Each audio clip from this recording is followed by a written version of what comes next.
और आइए आज की बड़ी खबर आपके सामने पेश करते हैं। पूर्व सेना अध्यक्ष जनरल वीके सिंह पर यह तमाम बातें सामने आ रही हैं, उन पर कई आरोप लग रहे हैं। जम्मू कश्मीर सरकार को अस्थिर करने का उनके ऊपर आरोप लग रहा है। इसके साथ साथ यह आरोप भी लग रहा है कि केंद्र सरकार की तरफ से दिए गए गुप्त फंड की बेजा इस्तेमाल करने की तमाम बातें जो कि खुद उनके इशारे पर की जाती थी, ये बातें सामने आ रही हैं। इन तमाम बातों से आज अपने आप को पूरी तरीके से अलग करते हुए दिखाई दिए जनरल वीके सिंह। दिल्ली में जब जनरल वीके सिंह अपनी सफाई पेश कर रहे थे तो ऐसा लगा जैसे कि पूरी की पूरी केंद्र सरकार की बोलती बंद हो गई। तो इससे पहले कि इस कार्यक्रम को हम आगे बढ़ाएं और दिखाएं आपको कि कैसे एक जनरल ने आज अपनी गोलियां कैसे दागी।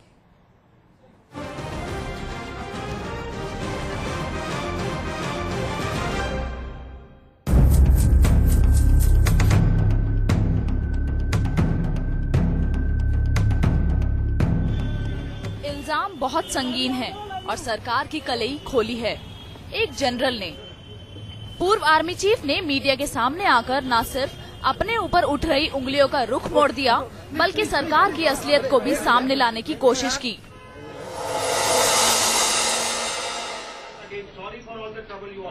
जनरल ने खुलासा किया कि कश्मीर में कुछ नेताओं को पैसे दिए गए, लेकिन इसका मकसद नेक था और ये किसी पर्सनल काम से नहीं दिए गए थे। समझाना चाहता हूं, जब मैंने कहा कि कुछ राजनीतिज्ञों को पैसे दिए गए, वो पैसे उनके व्यक्तिगत काम के लिए नहीं थे, वो पैसे उनकी जेब के लिए नहीं थे, वो पैसे उनके राजनीतिक कार्य के लिए नहीं थे, वो पैसे सिर्फ उनके नाम के आगे इसलिए लिखे गए कि शायद उनको बिना उनकी जानकारी के ऐसे फंक्शन में बुलाया गया जो शायद इस यूनिट ने बाकी संस्थाओं के साथ ऑर्गेनाइज किया होगा।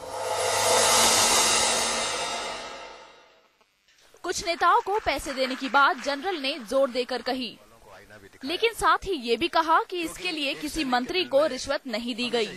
कि किसी मिनिस्टर को रिश्वत दी गई तो ये सरासर गलत है। जो भी कार्रवाई की गई वो सब कार्रवाइयां एक सद्भावना के छत्र के नीचे की गई।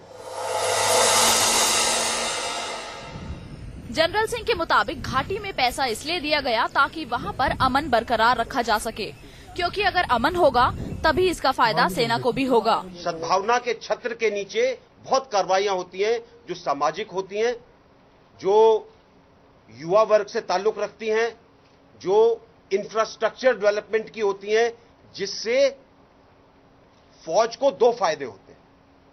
पहला फायदा होता है कि फौज के एंटी टेररिस्ट ऑपरेशंस के अंदर उनको ज्यादा मशक्कत नहीं करनी पड़ती, क्योंकि वो लोगों का दिल जीत सकते हैं।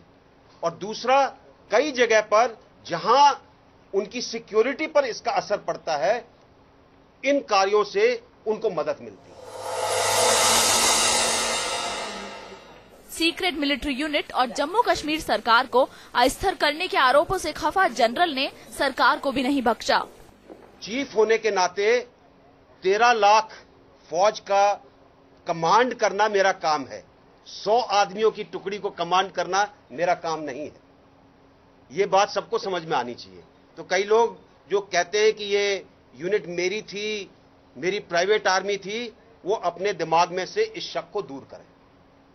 ये यूनिट डीजीएमआई के नीचे थी, इनको काम दिया जाता था और उसके बाद वो काम करते थे। उसके बाद वो कैसे काम करते हैं, क्या उनकी कार्यशैली है, कहां जाते हैं, ये उनके ऊपर मुनस्सर है, उनकी कमांड स्ट्रक्चर के ऊपर मुनस्सर है, जो कि उनके एसीआर चैनल के अंदर दी गई थी। जनरल ने सरकार से पूछा है कि उसकी जानकारी के बावजूद सेना की गोपनीय जानकारियां लीक क्यों हो गई। वीके सिंह ने सरकार से सवाल किया है कि क्या वो ऐसे लोगों के खिलाफ एक्शन लेगी जिन लोगों ने जानकारी को बाहर लीक किया।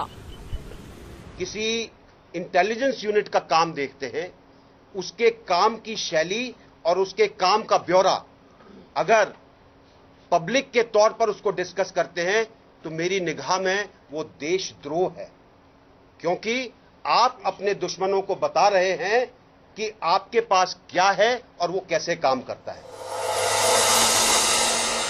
प्रेस कॉन्फ्रेंस में जनरल वीके सिंह पूरी तैयारी के साथ आए थे।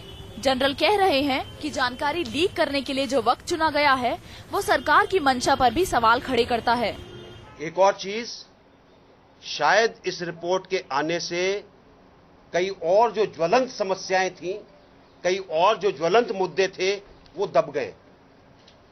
कहीं यही कारण तो नहीं था इस रिपोर्ट के इस टाइम पर उजागर होने का। जाहिर है जनरल के आरोप संगीन हैं, लेकिन सवाल सरकार और सिस्टम पर भी है। आखिर कैसे सेना से जुड़ी इतनी गंभीर जानकारियां मीडिया की सुर्खियां बन गई? आखिर कैसे कश्मीर जैसे संवेदनशील राज्य से जुड़े मामले को इतने हल्के में लेने की कोशिश की गई? क्या इसके पीछे वाकई कोई साजिश है? पूर्व army chief general VK Singh के बयान से राजनीतिक गलियारों में बवाल मच गया है। दिल्ली से लेकर जम्मू कश्मीर तक हर तरफ से सीबीआई जांच की मांग उठ रही है। अब इसे जनरल साहब की सफाई कहें या देशभक्ति, अपने ऊपर लगे आरोपों पर जनरल साहब का कहना है कि जम्मू कश्मीर में सत्ता को स्थिर बनाए रखने के लिए आर्मी आजादी के समय से ही वहां कुछ मंत्रियों को पैसे देती आई है। सच ही कहा है किसी ने, कुछ दाग मिटते नहीं, मिटा देने पे आमादा हो जाते हैं। जनरल साहब पर आर्मी के फंड के मिसयूज का जो आरोप लगा है, वो उस पे जितनी भी सफाई देते हैं, दामन पे छींटे उतने ही ज्यादा नजर आते हैं। वीडियो जर्नलिस्ट अबू तलहा के साथ अनीता चौधरी, न्यूज नेशन, दिल्ली। सवाल आज यहां एक जनरल का नहीं है, सवाल आज यहां राष्ट्रीय सुरक्षा का है, सवाल यहां जम्मू कश्मीर को पूरे हिंदुस्तान से जोड़े रखने का है। और शायद इसीलिए आज ये मामला इतना बड़ा बनता हुआ जा रहा है। कांग्रेस के प्रवक्ता सुरेश केशवानी जी इस वक्त हमारे साथ मौजूद हैं, उनसे हम बातचीत करेंगे।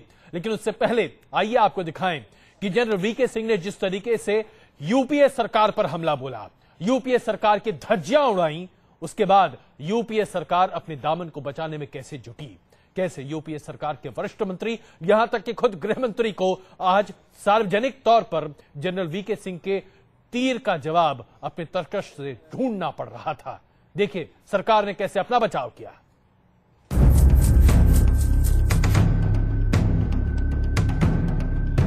अक्सर विवादों में रहने वाले जनरल वीके सिंह ने इस बार ऐसा बम फोड़ा कि जम्मू कश्मीर सरकार से लेकर केंद्र सरकार तक को पसीने आ गए।